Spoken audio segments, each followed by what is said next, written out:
Bonjour et bienvenue dans cette 6e vidéo de notre série de 7 sur la découverte de la grâce de Dieu. Et nous avons vu dans les précédentes vidéos à quel point il était important dans ce processus de découverte d'accepter la réconciliation avec Dieu, qui a choisi de nous justifier et qui a choisi de nous pardonner. Mais la bonne nouvelle ne s'arrête pas là, c'est que Dieu a aussi voulu nous sanctifier. 1 Corinthiens 6, 11 nous dit « Et c'est là ce que vous étiez, quelques-uns de vous ». Et dans le contexte, il s'agit d'une liste à la Prévert de tous les péchés que peuvent commettre les Corinthiens à l'époque. Et Paul leur dit « Oui, c'est ce que vous étiez à un moment donné, mais vous avez été lavés ». C'est-à-dire pardonné, mais vous avez été sanctifiés, mais vous avez été justifiés. On retrouve le pardon, on retrouve la justification, et on arrive sur la sanctification. Vous avez été justifiés au nom du Seigneur Jésus-Christ et par l'Esprit de notre Dieu. Cette œuvre de justification, de pardon et de sanctification est une œuvre accomplie par Dieu lui-même. Alors, puisque nous parlons de la sainteté, de la sanctification, je pense qu'il est important déjà de mettre un terme et une définition au mot sainteté. Qu'est-ce que c'est que la sainteté pour vous ? Qu'est-ce que ça signifie vraiment ? En fait, je me rends compte qu'il y a beaucoup de définitions différentes, plus ou moins claires, selon les gens. Et avant de vouloir expliquer précisément ce qu'est la sainteté, j'aimerais quand même rappeler qu'il est dit de Dieu qu'il est 3 fois saint. Ceci doit aussi nous aider dans notre définition. Alors, la sainteté, c'est quoi ? Est-ce que c'est la pureté dans le sens de la séparation avec le péché ? Voilà, c'est un saint et il ne va pas pécher. Cette définition, effectivement, elle est liée à l'Ancien Testament. Oui, c'est vrai, dans la sainteté, il y a cette notion de séparation avec le péché, mais ça ne décrit pas vraiment ce que c'est.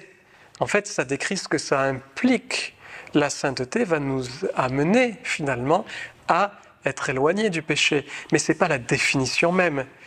Et puis, n'oublions pas que Dieu était saint avant même que le péché existe. Alors, du coup, qu'est-ce que ça signifie être saint ? Est-ce que ça veut dire être mis à part ?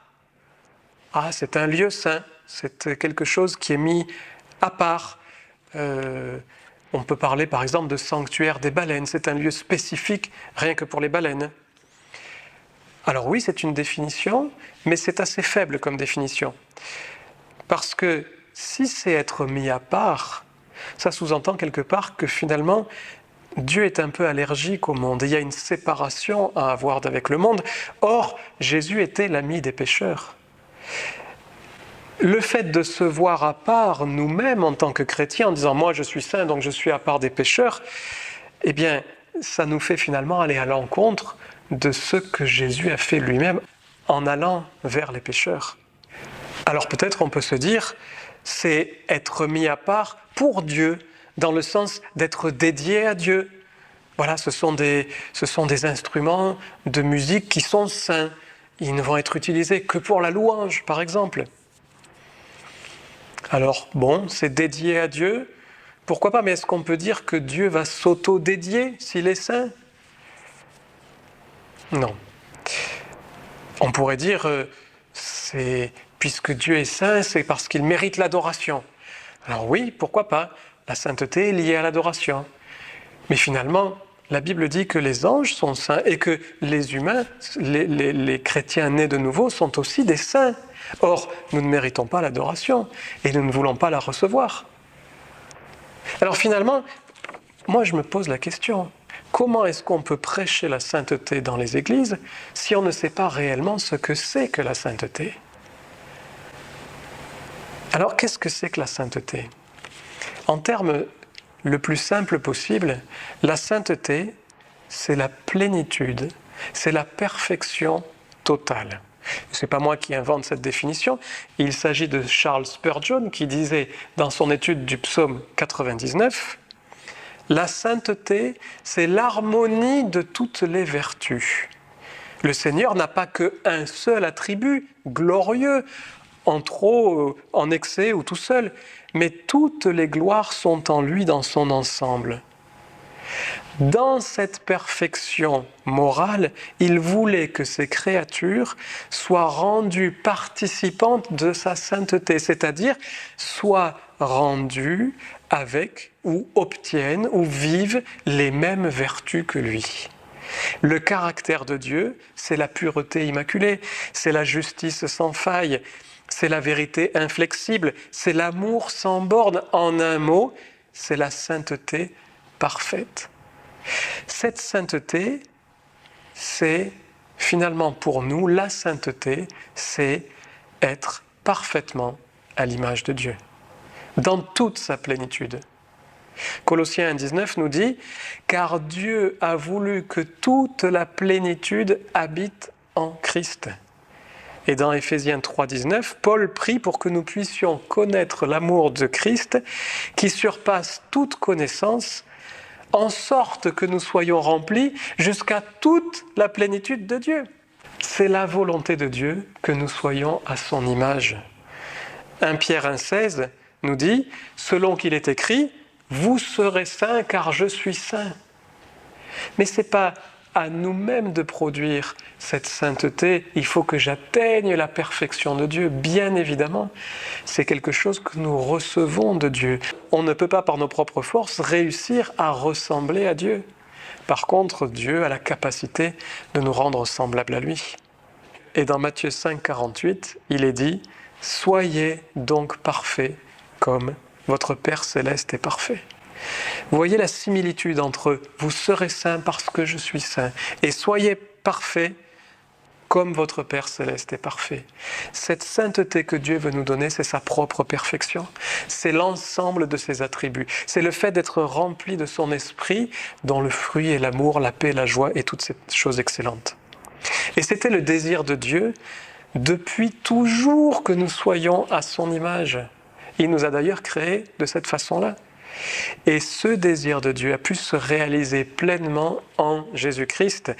Jésus, qui a cité dans Jean 17, à partir du verset 17, Jésus a prié « Sanctifie-les par ta vérité », en parlant de ses disciples. « Sanctifie-les par ta vérité ». Ta parole est la vérité. C'est-à-dire, c'est toi qui vas dire, et c'est toi qui vas amener la vérité, c'est toi qui vas les faire rentrer dans ta perfection.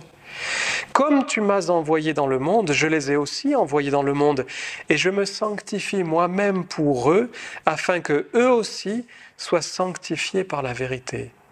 C'est-à-dire, je reçois de Dieu toute sa pleine et entière plénitude pour qu'eux aussi puissent recevoir cette plénitude qui vient de Dieu, parce que Jésus est le nouvel Adam.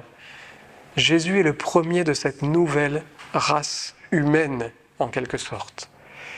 Et parce que lui atteint la perfection vis-à-vis de Dieu, il est sur cette terre l'humain qui est rempli de la plénitude de Dieu. Il nous permet d'accomplir en tant qu'humain cette possibilité extraordinaire que Dieu a voulu de pouvoir recevoir toute la plénitude de Dieu, c'est-à-dire d'être saint. Je trouve que c'est magnifique et j'espère que vous aussi. Jésus a prié pour que nous soyons sanctifiés et Jésus a dit dans Jean 11, qu'à chaque fois qu'il priait, il était toujours exaucé. C'est la connaissance de la vérité qui nous libère, c'est la connaissance de la vérité qui nous sanctifie, c'est ce que nous avons lu. Ce ne sont pas nos actes qui nous sanctifient. Vouloir se sanctifier par nos actes, c'est retomber sous l'esclavage de la loi. Je fais une action, j'obtiens un salaire. La grâce de Dieu, ce n'est pas le paiement d'un salaire. C'est un don gratuit. La sanctification, elle a été réalisée par le sacrifice de Jésus. Hébreux 10, 14 nous dit quelque chose d'extraordinaire. Par une seule offrande, il a amené à la perfection pour toujours ceux qui sont sanctifiés. On retrouve bien le lien de la sanctification et de la perfection. Ils sont sanctifiés, c'est-à-dire il les a amenés pour toujours à la perfection. Et cette sanctification n'est pas quelque chose qui vient et qui s'en va. C'est un don que Dieu nous fait et que nous recevons par la foi. Par contre, si effectivement nous rejetons ce don, ou si nous n'en tenons pas compte, forcément nos actes ne vont pas agir en correspondance avec ce que Dieu attend de nous, et nous ne pourrons pas prétendre être parfaitement à l'image de Dieu, en tout cas dans nos actions charnelles.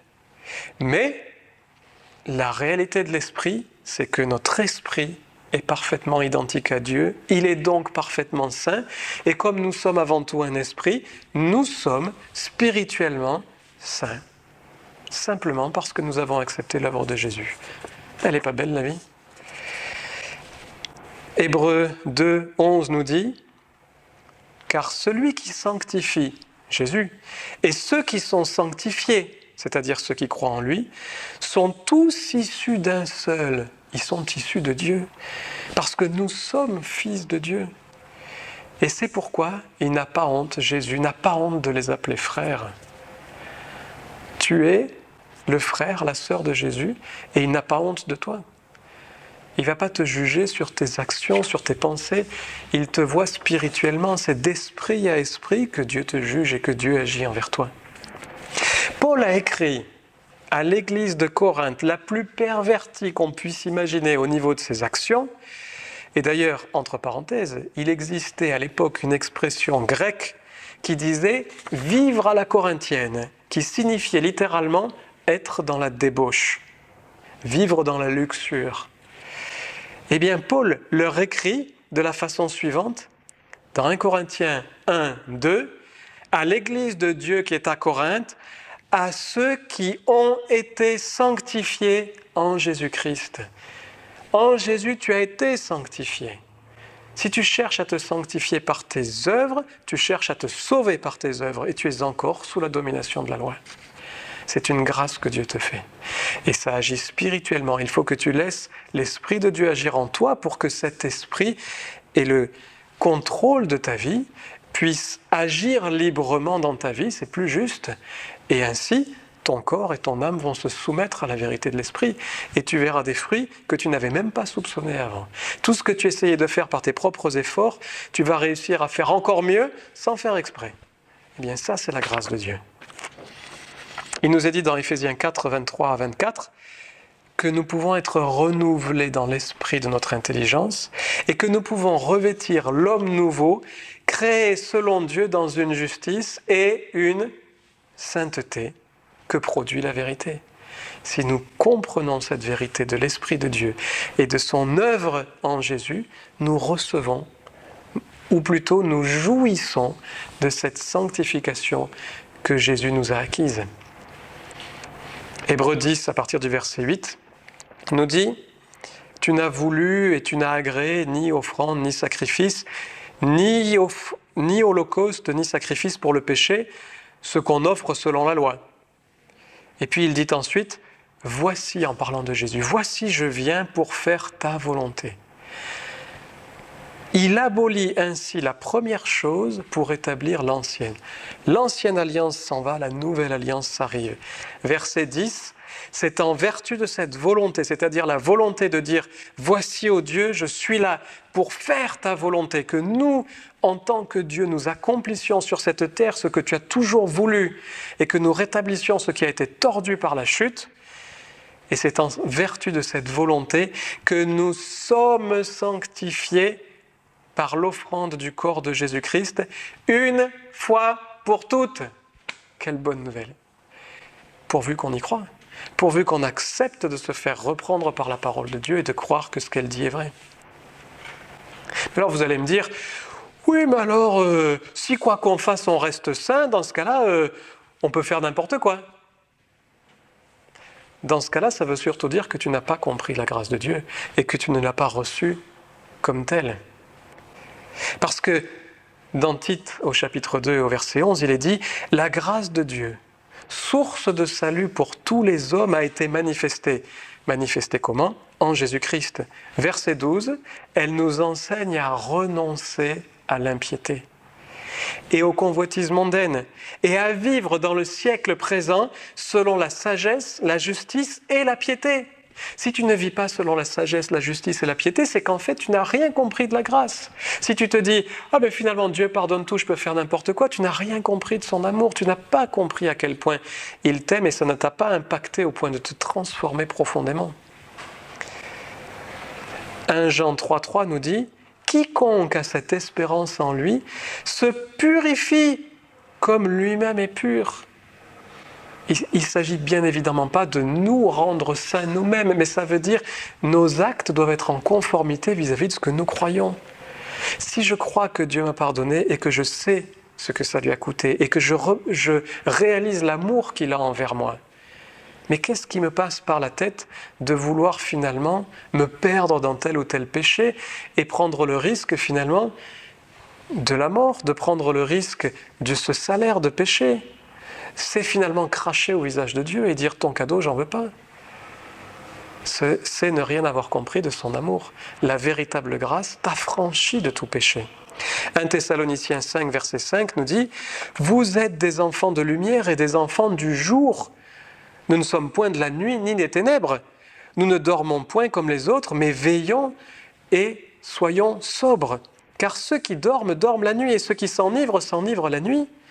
Mais nous sommes du jour. Soyons sobres. Si on est du jour, on vit comme les gens du jour. Que les gens de la nuit vivent comme les gens de la nuit, ça se comprend. Mais si nous sommes du jour, on ne va pas vivre comme si on était de la nuit. Vivons selon ce que nous croyons.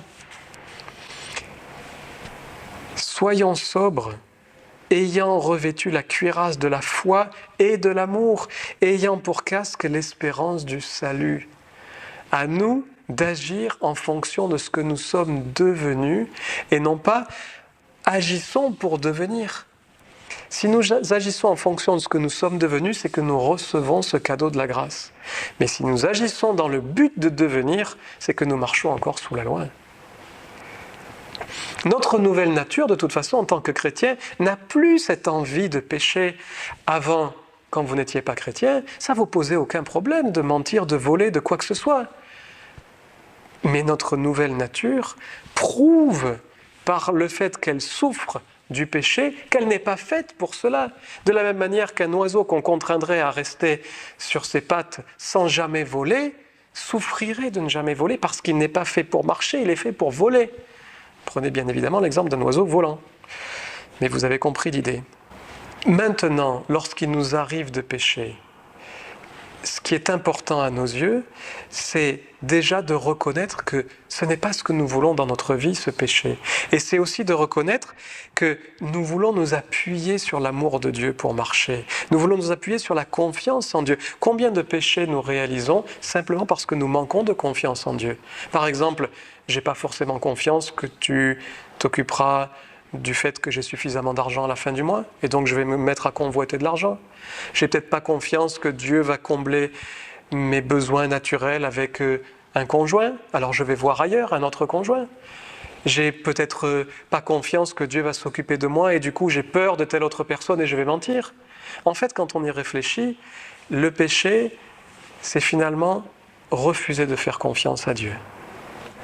Nous devons réaliser quel est l'amour de Dieu pour nous. Et nous devons réaliser qu'il nous considère comme ses enfants. Nous devons agir en tant que tels. Et nous devons faire en sorte que nos actes s'appuient sur l'œuvre de Jésus à la croix.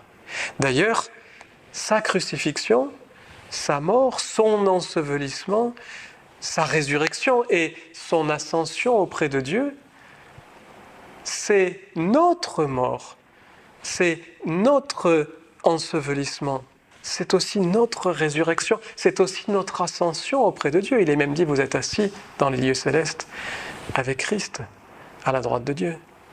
Tout ce que Christ a fait, c'est pour nous, et nous nous en saisissons par la foi. Si Christ est ressuscité des morts, si la mort n'a pas eu de pouvoir sur lui, alors la mort n'a pas de pouvoir sur vous. C'est aussi vrai que cela par la foi en lui.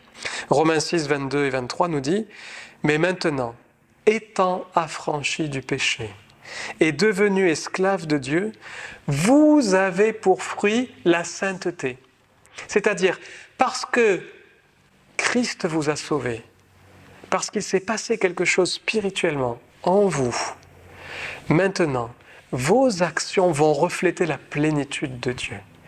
Et le péché n'a pas de pouvoir sur vous. Le péché n'a aucune puissance sur Dieu, il n'a donc aucune puissance sur Christ non plus, il n'a donc aucune puissance sur vous non plus, spirituellement. Mais souvent, nous avons des mauvaises manières de penser, nous croyons des mensonges. Tant que nous croyons ces mensonges, nous continuerons à croire, par exemple, que le péché a de la force sur nous. Mais si nous réalisons la grâce de Dieu et son œuvre tellement puissante à la croix, nous réaliserons qu'en réalité, le péché n'a aucune puissance sur nous et que ce que dit la Bible est véritable. Alors cette vie éternelle dont il est parlé au verset 23 de Romains 6, le don gratuit de Dieu, c'est la vie éternelle en Jésus-Christ. Cette vie éternelle, c'est finalement la grâce que Dieu nous fait. Et nous allons voir cela dans la toute dernière vidéo qui va vous plaire, j'en suis sûr. À très bientôt.